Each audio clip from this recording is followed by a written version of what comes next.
અને ત્યાં શ્રી હરિરાયજી આગળ આજ્ઞા કરે, નામ નિર્મોલ નંગ લે કોવું ના શકે. નામ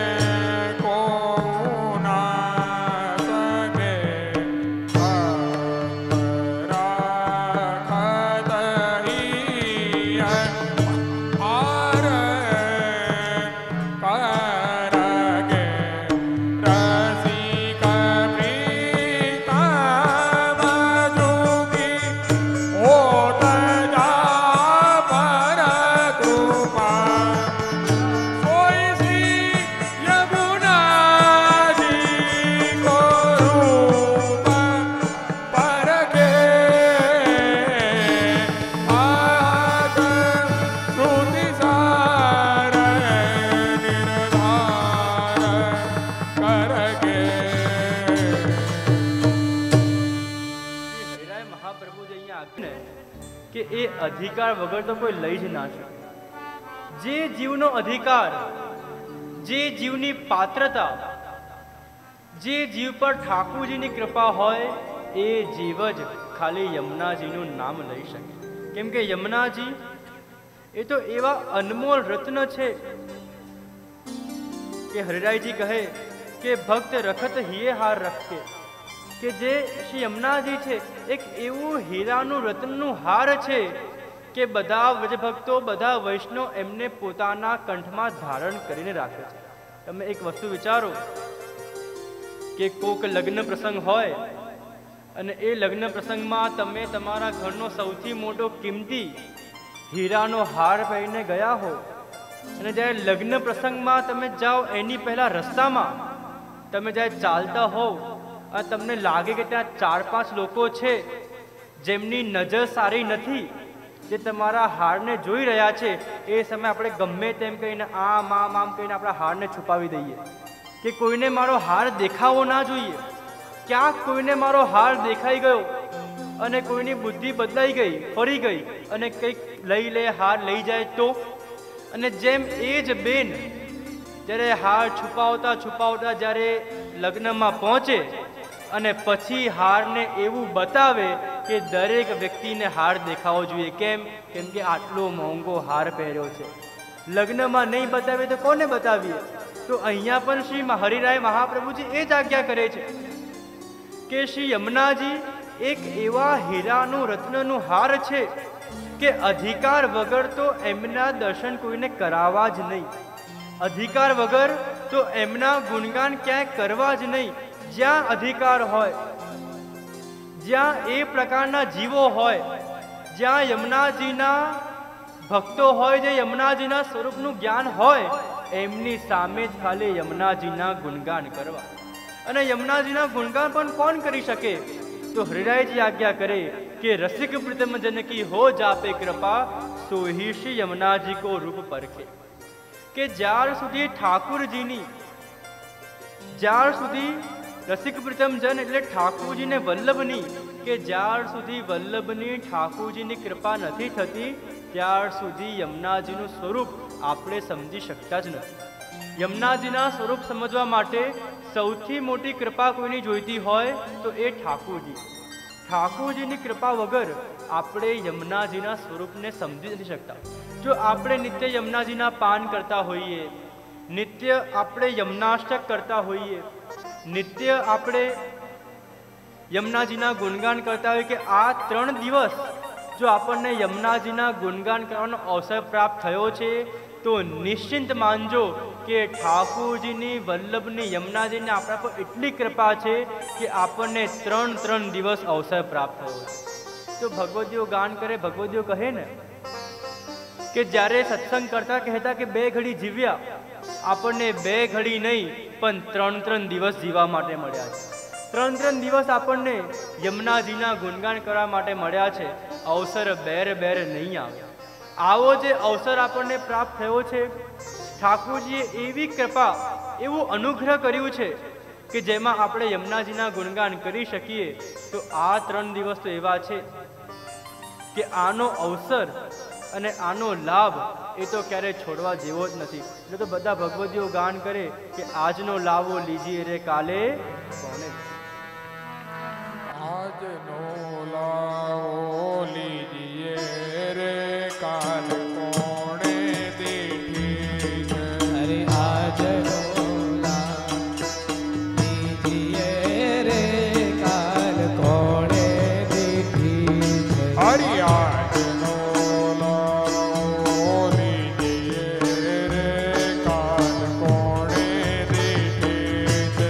અરે આજનો લાવો લીજીએ રે કાલ કોણે દીઠી છે.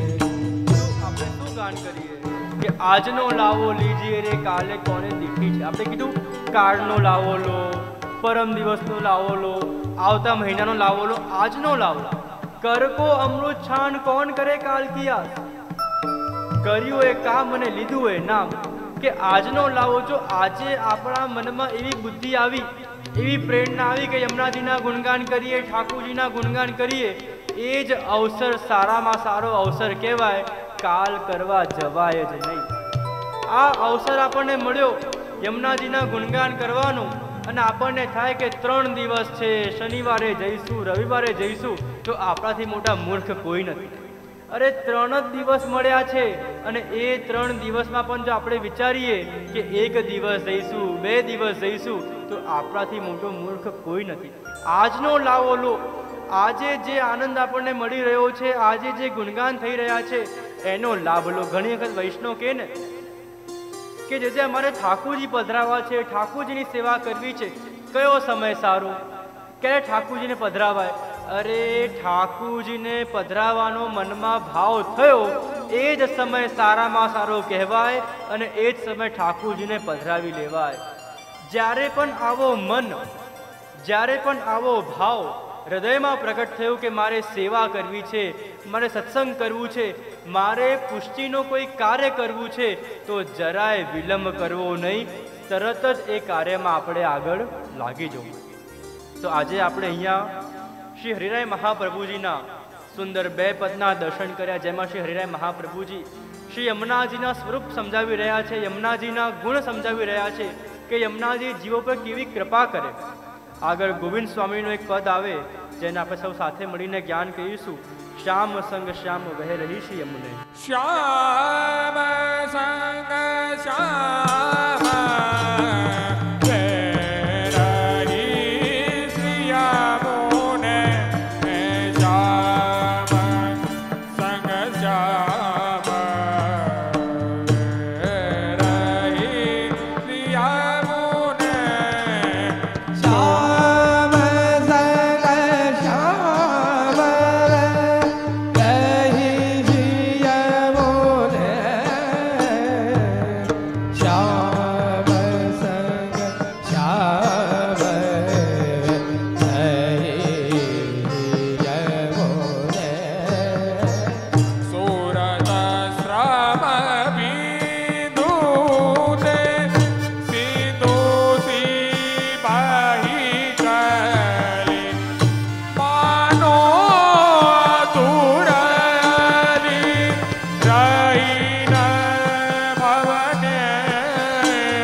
ગોવિંદદાસજી ખૂબ સુંદર પદમાં ગાન કરે છે અને પ્રથમમાં જ પંક્તિમાં કહે છે, શ્યામ સંગ શ્યામ વહે રહી શ્રી યમુને.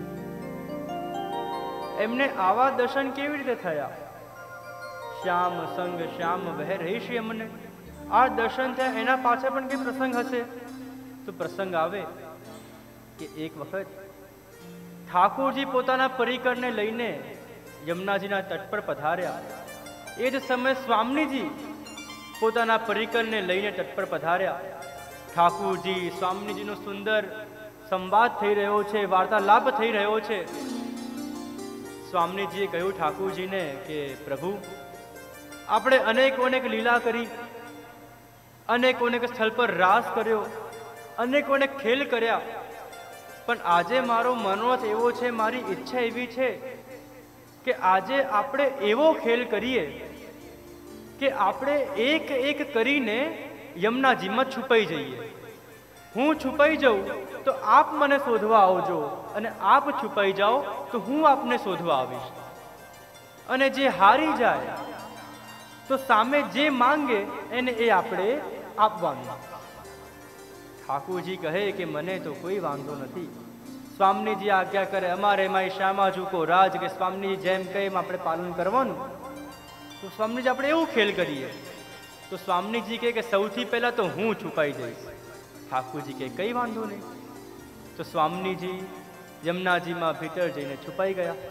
હવે આપણને બધાને ખબર છે કે સ્વામીજીનું જે શ્રીઅંગનું જે રંગ છે એ છે પીળા રંગનું, જે સોનાનું છે, સુવર્ણનો રંગ હોય. અને જેમ સુવર્ણ ચમકે એમ જ્યારે શ્રી યમુનાજીમાં સ્વામી છુપાવા ગયા, આપના અંદરનો પીળો તેજ એટલો દેખાતો કે ઠાકોરજી એમને સ્વામીજીને શોધી લેતા. અને જ્યાં સ્વામીજી યમુનાજીમાં છુપાવા ગયા અને ત્યાં એવો સુંદર પીળો તેજ દેખાયો, ઠાકોરજી ભાગતા ભાગતા ત્યાં ગયા કે શ્યામાજુ બહાર પધારો. સ્વામીજીને થયું કે લો, હું તો હારી ગઈ. બીજી વખત છુપાવા ગયા કે ના, હવે તો હું મળીશ જ નહીં, હવે તો એવી જગ્યાએ છુપાઈ જઉં છું, યમુનાજીમાં એવો મસ્ત સ્થાને છુપાઈ જઈશ કે આપણે મળીશ જ નહીં. છુપાઈ ગયા. અને ઠાકોરજી જ્યારે શોધવા ગયા, ફરીથી યમુનાજીના અંદરથી એવો સુંદર તેજ પ્રકાશ પ્રગટ થયો, એવો સુંદર પીળા રંગનો તેજ દેખાય. ઠાકોરજીને ખબર પડી ગઈ કે મારા શ્યામાજી તો અહીંયા જ છે. ભાગતા ભાગતા સ્વામીજી પાસે ગયા કે સ્વામીજી હવે આપ બહાર પધાર, આપ તો પકડાઈ ગયા. સ્વામીજી લો, પાછી હું હારી ગઈ. જેટલી વખત પણ સ્વામી છુપાઈ જાય, ઠાકોરજી દર વખતે એમને શોધી લે. જેટલી વખત પણ છુપાય, ઠાકોરજી એમને શોધી લે. જો આ ખાલી ખેલની વાત નથી, આપણા જોડે પણ એવું થાય કે જ્યારે પણ જીવ પ્રભુથી દૂર જવાનો પ્રયત્ન કરે, પ્રભુથી છુપાવવાનો પ્રયત્ન કરે, પ્રભુ એવા કૃપાલુ છે કે ગમે તેમ કરીને એ જીવને શોધી જ લે. આપણે કેટલા પણ પ્રયત્ન કરીએ કે હું છુપાઈ જાઉં, હું અહીંયા જાઉં, ત્યાં જાઉં, પણ પ્રભુ તો આપણને પકડી જ લેવાના છે. સ્વામીજીને થયું કે હું કેટલી વખત પણ છુપાઈ જાઉં છું, પ્રભુ તો મને પકડી જ લે છે. હું તો આટલી બધી વખત હારી ગઈ. હવે પ્રભુ એક કામ કરીએ, હવે પ્રભુ આપ છુપાઈ જાઓ અને હું આપને શોધું, અને જ્યારે હું આપને શોધીશ તો હું જેટલું પણ હારી છું એ બધું હું જીતી જઈશ. પ્રભુ કહે કઈ વાંધો નહીં સ્વામીજી, આટલી બધી વખત આપ હારી ગયા, આટલી બધી વખત મેં આપને શોધ્યા, તો હવે આપ મને શોધજો. અને જ્યાં ઠાકોરજી યમુનાજીના ભીતર પધાર્યા, યમુનાજીના રોમ રોમમાં એટલો આનંદ થયો કે સ્વયં ઠાકોરજી મારા અંદર પધાર્યા છે, સ્વયં ઠાકોરજી મારા ભીતર પધાર્યા છે. અને જેમ ઠાકોરજીનો શ્યામ રંગ, એવો જ સેમ શ્યામ રંગ શ્રી યમુનાજીએ કર્યો, એવો ગંભીર, એવો શ્યામ રંગ થઈ ગયો કે સ્વામીજી શોધે શોધે શોધે અને ઠાકોરજી મળે નહીં. ત્યારે જ્યારે ગોવિંદદાસજીના દર્શન કર્યા, ત્યારે ગોવિંદદાસજીએ ગાન કર્યું, શ્યામ સંગ શ્યામ વહે રહી શ્રી યમુને. કે શ્યામના રંગમાં રંગાઈને જ્યારે શ્યામ સ્વરૂપ શ્યામ સુંદર યમુનાજીમાં પધાર્યા, જેવો વર્ણ, જેવો રંગ ઠાકોરજીનો, એવો જ રંગ શ્રી યમુનાજીનો થઈ ગયો કે કોઈ ઠાકોરજીને શોધી શકે જ નહીં. અહીંયા બીજો પણ એક ભાવાર્થ આવે કે યમુનાજીનો જે વર્ણ શ્યામ છે એ કેમ છે? તો કે એનું એક કારણ એ પણ છે કે જ્યારે શ્રી યમુનાજીના અંદર ઠાકોરજીના રાસની શ્રમજલની બિંદુ છે, એના લીધે પણ યમુનાજીનું વર્ણ એકદમ મેઘશ્યામ છે. અને યમુનાજીના અંદર ઠાકુરજીના ચરણની રજ છે, એના લીધે પણ યમુનાજીનો રંગ શ્યામ છે. એક વસ્તુ વિચારી તો શ્રી મહાપ્રભુજી પણ આજ્ઞા કરે કે યમુનાજીના જલ કરતા ઠાકુરજીના ચરણ રજનું મહત્વ વધારે છે. અને ઠાકુરજીના ચરણ રજનું મહત્વ એ તો આપણા વૈષ્ણવ સિવાય બીજું કોણ સમજે? તો ઠાકોરજીનો પ્રસંગ આવે ને કે ઠાકોરજીએ શ્રવણ કર્યું કે લોકો દૂર દૂરથી આવે છે વ્રજમાં, અને વ્રજમાં આવીને વ્રજની રજનું પાન કરે છે, વ્રજની રજ ગ્રહણ કરે છે. એવું તો આ વ્રજની રજમાં શું છે? એટલી સ્વાદિષ્ટ છે, એટલું સરસ સ્વાદ છે કે બધા અહીંયા દૂર દૂરથી આવીને વ્રજરજ લઈ જાય છે. ઠાકોરજીને થયું કે મારે પણ વ્રજની રજ ચાખવી છે. ઠાકોરજીએ વ્રજની રજને ચાખી. ઠાકોરજીને જરાય આનંદ ના આવ્યો. મનમાં થયું કે જો પેલી જગ્યાએ બહુ વધારે રજ છે, ત્યાં બધા વૈષ્ણવ બહુ રજ લઈ જાય છે, ત્યાં બહુ સારી હશે. ભાગતા ભાગતા ઠાકોરજી ત્યાં ગયા. ત્યાં જઈને ચરણ રજને પાન કર્યું, ગ્રહણ કર્યું, તોય આનંદ ના આવ્યું. એમ કરતા કરતા 4-5 જગ્યા ગયા, પણ ઠાકોરજીને ક્યાંય આનંદ ના આવ્યો. એટલામાં નારદજી આવ્યા. નારદજી આવીને કે અરે પ્રભુ, આપ શું કરો છો? આપ કેમ આમથી તેમ તેમથી એમ ભાગી રહ્યા છો? શું કરી રહ્યા છો? ઠાકોરજી કે નારદજી, મેં સાંભળ્યું છે કે મારા ચરણ રજ માટે લોકો દૂર દૂરથી આવે છે, દૂર દૂરથી મારા ચરણ રજની ચરણામૃતનું પાન કરે છે. મારે પણ જોવું છે કે આ રજનો આનંદ એવો તો શું છે? આ રજમાં એવું તો શું છે કે બધા દૂર દૂરથી પાન કરવા આવે? ત્યારે નારદજી કહે કે અરે પ્રભુ, આપ તો પૂર્ણ પુરુષોત્તમ ઠાકુરજી છો, આપને આ રજનું મહત્વ ખબર નહીં પડે. જો રજનું મહત્વ સાચે જાણવું હોય તો વ્રજભક્ત બનીને આવો, વૈષ્ણવ બનીને પધારો, તો જ આપને આપની ચરણ રજનું મહત્વ ખ્યાલ આવશે. કે પ્રભુની ચરણ રજ તો એટલી દુર્લભ છે કે જે અનેકોને કે દેવી દેવતાઓને પ્રાપ્ત નથી થઈ, જે બ્રહ્માજીને શિવજીને પ્રાપ્ત નથી થઈ, જે અનેકોને ઋષિ મુનિઓને પ્રાપ્ત નથી થઈ, એ યમુનાજીની કૃપાથી એ ચરણ રજ આપણને વૈષ્ણવને પ્રાપ્ત થઈ છે. અને યમુનાજી કેટલા કૃપાલુ છે કે આપણે યમુનાજીનો પાન કરીએ તો યમુનાજીના પાન કરવાની સાથે સાથે ઠાકોરજીની ચરણ રજ પણ આપણને પ્રાપ્ત થઈ જાય છે. અને ઠાકોરજીના તો અનેક પ્રસંગો આવે કે હંમેશા આપણને કેમ કહેવાય કે પ્રભુની ચરણ રજનું પાન કરવું? કેમ કે પ્રભુની ચરણ રજ એ ચરણામૃત એવું છે કે જેનાથી જીવના અંદર રહેલા બધા દોષો દૂર થઈ જાય. તમે જુઓ તો જ્યારે પણ આપણે અપરસ કરીએ કે જ્યારે પણ સ્નાન કરીએ તો એક નિયમ કે સ્નાન કરીને સીધા આપણે ચરણામૃત લઈએ અને પછી સેવામાં જઈએ. કેમ કે એનાથી આપણો દેહ શુદ્ધ થાય છે. મનમાં કોઈ તામસી વિચાર આવતું હોય, મનમાં કંઈ ખરાબ વિચાર આવતું હોય કે મન ઠાકોરજી સેવામાં ન લાગતું હોય તો પ્રભુની રજ લઈએ તો આપોઆપ પ્રભુમાં મન લાગી જાય. અને હંમેશા જો પેલો પ્રસંગ આવે ને સ્વામીજી ઠાકોરજીનો, કે ઠાકોરજી અને સ્વામીજી વ્રજમાં વિહાર કરી રહ્યા હતા અને વિહાર કરતા કરતા પ્રભુના ચરણમાં બહુ બધી રજ લાગી ગઈ.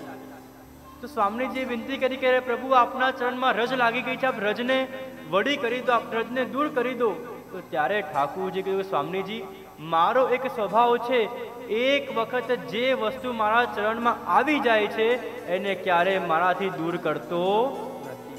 તો એ જ પ્રકારે જેમ ચરણ રજ પ્રભુના ચરણમાં આવી ગઈ અને પ્રભુએ એ દૂર ના કરી, એ જ પ્રકારે જો આપણે પણ પ્રભુના ચરણનો આશ્રય લઈ લઈએ, આપણે પણ પ્રભુના ચરણને પકડી લઈએ અને પ્રભુના ચરણનો સાનિધ્ય કરીએ તો પ્રભુ આપણને પણ ક્યારેય દૂર કરે નહીં. અને શ્રી યમુનાજીની કૃપાથી એ સાનિધ્ય, એ ચરણ રજ આપણને પ્રાપ્ત થાય છે. એટલે શ્રી યમુનાજીનો રંગ એ વર્ણ આપશ્રીનું મેઘ શ્યામ છે. અને અહીંયા એટલે ગોવિંદ સ્વામી કહે છે, શ્યામ સંગ શ્યામ વહે રહી શ્રી યમુના. કે યમુનાજી એ શ્રી યમુનાજી શ્રી શ્યામ સાથે, શ્યામ સુંદર સાથે આપના સાથે એક રંગ થઈને, એક જેવા થઈને, જેમ પ્રથમ પદમાં જોયું ને, પ્રિય સંગ રંગ ભરી કરી કલોલે, કે પ્રભુના રંગમાં રંગાઈને, એવી રીતે અહીંયા પણ પ્રભુના શ્યામ રંગમાં રંગાઈને શ્રી યમુનાજી વહી રહ્યા છે. અને આગળ હરિરાયજી ગાન કરતા, ગોવિંદ સ્વામી ગાન કરતા કહે,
શ્યામ હિ વારો રૂપ નયનન નિહારો, કે યમુનાજીનું સૌંદર્યનું વર્ણન કરી રહ્યા છે કે યમુનાજીનું સૌંદર્ય, આપનું સ્વરૂપ એટલું સુંદર છે, એટલું મધુર, એટલું અલૌકિક સુંદર છે કે આપના સ્વરૂપની સામે હજારો કામદેવ નોછાવર છે. કામદેવ જેમને અનેક સુંદરતાની એકદમ જે સૌથી વધારે સુંદર જે કામદેવને કહેવાય, તો અહીંયા ગોવિંદ સ્વામી કહે છે કે યમુનાજીનું સ્વરૂપ એટલું વિશેષ સુંદર છે કે હજારો કામદેવ આપને નોછાવર છે. અને જ્યારે અહીંયા શ્યામ વર્ણનની વાત આવે તો અલૌકિક શૃંગાર રસનું વર્ણન કોઈ હોય તો એ શ્યામ વર્ણ છે. અને એક વસ્તુ કહેવાય ને, જો પ્રેમનું લક્ષણ શું છે કે પ્રિયતમને જે પ્રિય હોય એ આપોઆપ આપણને પ્રિય થઈ જાય. આપણને આપણા ચાહવાળા હોય, આપણને કોઈ ગમતા વ્યક્તિ હોય, જે આપણને પ્રિય હોય, એની જેટલી પણ પ્રિય વસ્તુ હશે ને એ બધી આપોઆપ આપણને પ્રિય થઈ જશે. કોઈ તમને કે જેમ કે તમારા કોઈક જોડે લગ્ન થયા હોય અને એ વ્યક્તિને લાલ કલર ગમતું હોય, પીળું રંગ ગમતું હોય, તો તમે એ વ્યક્તિને ખુશ કરવા માટે લાલ કલરના કપડાં પહેરો, પીળા રંગના કપડાં પહેરો, એને જે ગમતું હોય એ આપોઆપ તમને ગમતું થઈ જાય. એ જ પ્રકારે અહીંયા જે ઠાકોરજીનું જે સુંદર સ્વરૂપ છે, જે મેઘશ્યામ સ્વરૂપ છે, તો ઠાકોરજીને પ્રસન્ન કરવા માટે એ જ મેઘશ્યામ સ્વરૂપ શ્રી યમુનાજીએ પોતે પણ ધારણ કર્યું છે. અને આગળ અહીંયા ગોવિંદ સ્વામી ખૂબ સુંદર આજ્ઞા કરે કે ગોવિંદ સ્વામી કહે છે કે આપ શ્રીનું સ્વરૂપ એટલું સુંદર છે, માનો નવ દુલ્હનની આઈ ગાવે, કે એવું જેમ નૂતન નવી દુલ્હન હોય કેવી સુંદર તૈયાર થઈને સજીને સુંદર થઈને આવે, માનો યમુનાજી એવી રીતે સુંદર તૈયાર થઈને સુંદર આપશ્રીનું સ્વરૂપ તૈયાર થઈને આપશ્રી ઠાકોરજીને મળવા પધાર્યા છે. જો એટલે કહેવાય ને કે ઠાકોરજીમાં યમુનાજીમાં કેમ ભેદ નથી, કેમ કે ઠાકોરજીનું જે ઐશ્વર્ય છે એ બધું જ ઐશ્વર્ય યમુનાજી પાસે છે. જે સદધર્મ છે, જે સદગુણ છે, એ બધા જ સદગુણ જે ઠાકોરજીના છે એ જ સદગુણ શ્રી યમુનાજીમાં છે. પ્રસંગ આવે કે એક વખત ઠાકોરજી રાસ કરવા પધાર્યા. અનેકોને પછી ગોપિકાઓ, અનેકોને કુમારિકાઓ, અનેકોને પછી ભક્તો ઠાકોરજી સાથે રાસ કરી રહ્યા છે અને ઠાકોરજીને રાસની વિનંતી કરી રહ્યા છે. ઠાકોરજીના મનમાં થયું કે મેં તો આટલા બધા શૃંગાર ધારણ કર્યા છે અને આ શૃંગાર, આ તો મારું ઐશ્વર્ય છે, એની સાથે હું રાસ કરું કેવી રીતે? પ્રભુના મનમાં થયું કે મારે આ શૃંગાર કોઈને પધરાવવા છે, કોને પધરાવું? હું જેને પધરાવીશ એ રાસ કરી નહીં શકે, કેમ કે શૃંગાર હાથમાં હોય તો રાસ કેવી રીતે કરે? મનમાં થયું કોને કરું? બધા વ્રજ ભક્તો ઊભા છે, બધી ગોપીઓ ઊભી છે, બધી કુમારિકાઓ ઊભી છે. બધાના મનમાં થયું કે જે ઠાકોરજીના શૃંગારને ધારણ કરે, જે ઠાકોરજીના શૃંગાર હાથમાં લે, એ રાસમાં ના જોડાઈ શકે, અને રાસનો અવસર આવ્યો હોય તો એ અવસર કોણ છોડે? તો ત્યાં યમુનાજી હતા. યમુનાજીને થયું કે જો બધા વ્રજભક્તોને રાસ કરવા મળતું હોય તો આ અવસર હું છોડીશ, અને પ્રભુનું જે શૃંગાર, પ્રભુનું જે ઐશ્વર્ય, એ સ્વયં શ્રી યમુનાજી ઊભા રહીને ત્યાં ઠાડા રહીને ઊભા છે, અને ત્યાં બધા વ્રજભક્તો નૃત્ય શૃંગાર કરે છે, નૃત્ય સુંદર ત્યાં રાસ કરી રહ્યા છે. એટલે ત્યારથી કહેવાય કે જે શ્રી યમુનાજીનું જે ઐશ્વર્ય છે એ ઠાકોરજી માંથી યમુનાજીને પ્રાપ્ત થયું છે. યમુનાજીની સુંદરતા છે, યમુનાજીનું સ્વરૂપ છે, એ શ્રી ઠાકોરજી માંથી પ્રાપ્ત થયું છે. એટલે જ બધા ભગવદીઓ ગાન કરે, અને ગાન કરતા ખૂબ સુંદર શ્રી યમુનાજીના સ્વરૂપનું સૌંદર્યનું ગાન કરતા કહે, અરે જુઓ જુઓ મહારાણીજીના રૂપ, શ્યામ સંગે શ્યામ બન્યા રે. જુઓ જુઓ મહારાણીજીના એક સુંદર નાનકડા રાસમાં આપણે જોડાઈએ. યમુનાજીના ધોળનું સુંદર ગાન થઈ રહ્યું છે. જેમ અત્યારે રાસના પ્રસંગોનું શ્રવણ કર્યું, તો અહીંયા પણ રાસ કરીએ અને પ્રભુ કૃપા કરે, દ્વે દ્વે ગોપી બીચ બીચ માધવ, કે એ રાસમાં પ્રભુ પોતે પ્રગટ થાય અને આપણા રાસને સ્વીકારે. જુઓ જુઓ મહારાણીજીના રૂપ, શ્યામ સંગ શ્યામ બન્યા છે. એ કરવા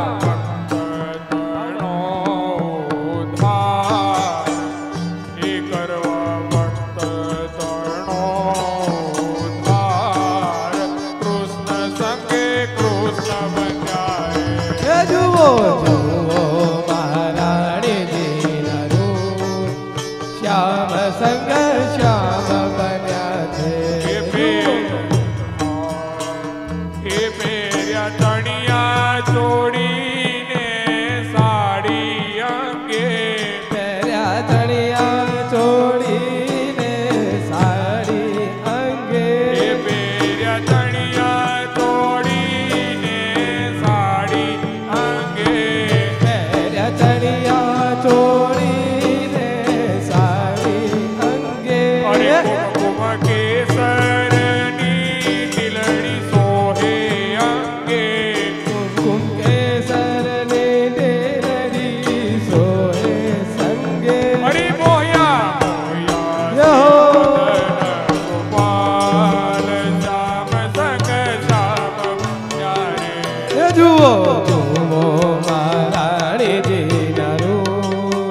બેઠેલા છે એ પણ હાથથી તાળીઓ આપીને રાસનો આનંદ લે.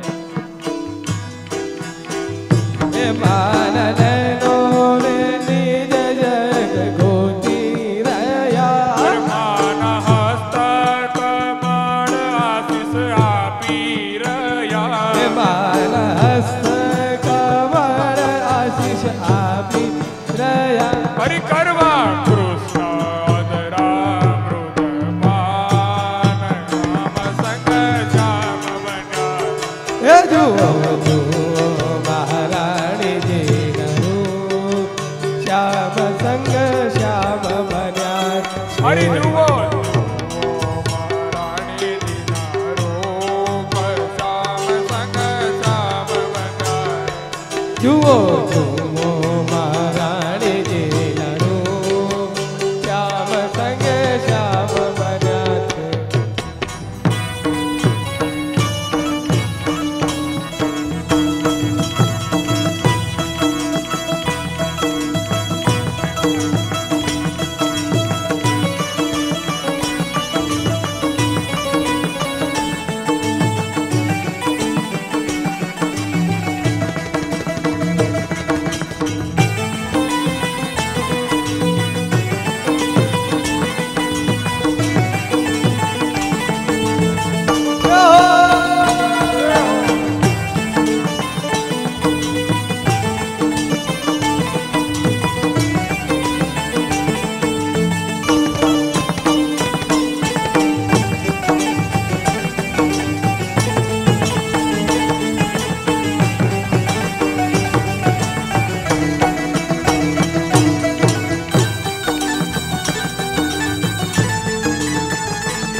કૃષ્ણ સૂર્ય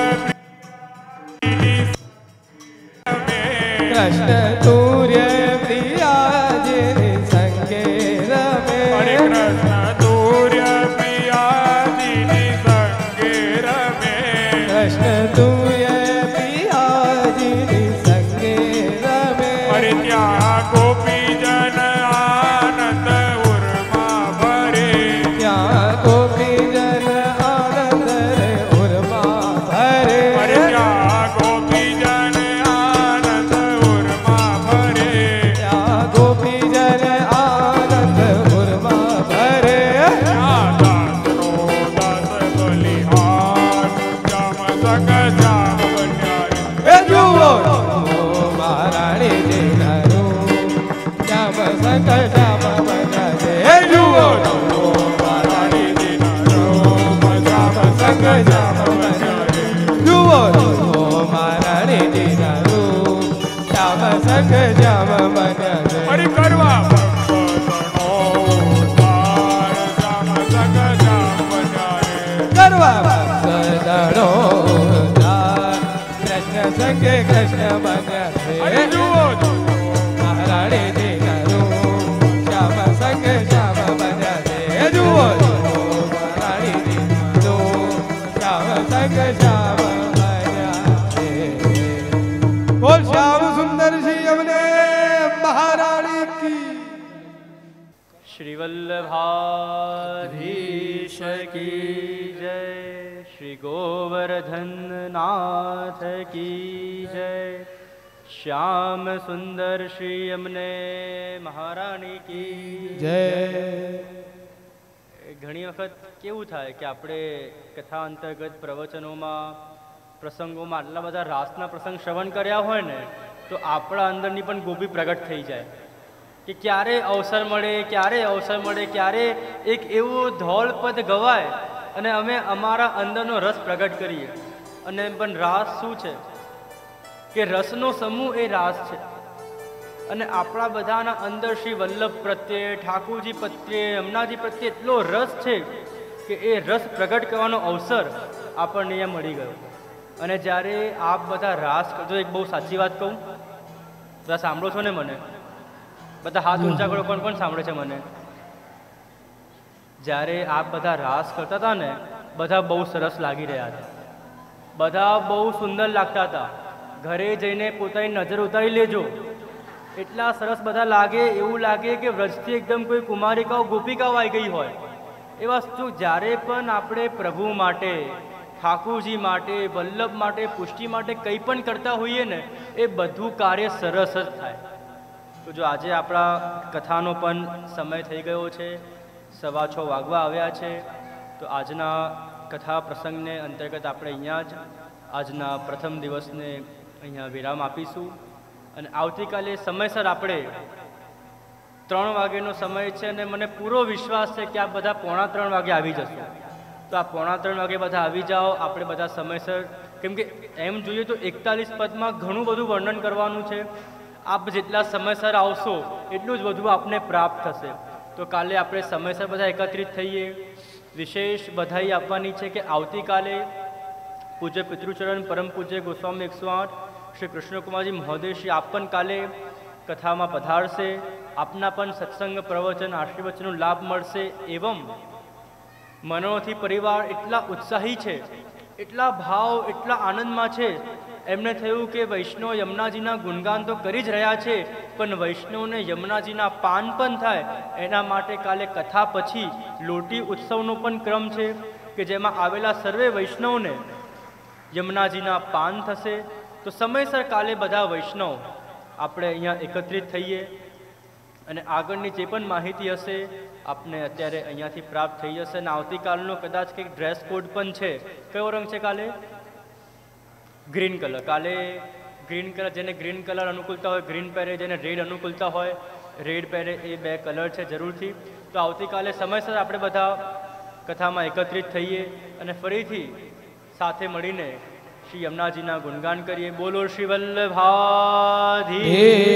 કી જય, શ્રી ગોવર્ધનનાથ કી જય, શ્રી ગોપાલલાલ પ્યારે કી જય, શ્યામ સુંદર શ્રી યમને મહારાણી કી જય, કૃષ્ણ કન્હૈયા લાલ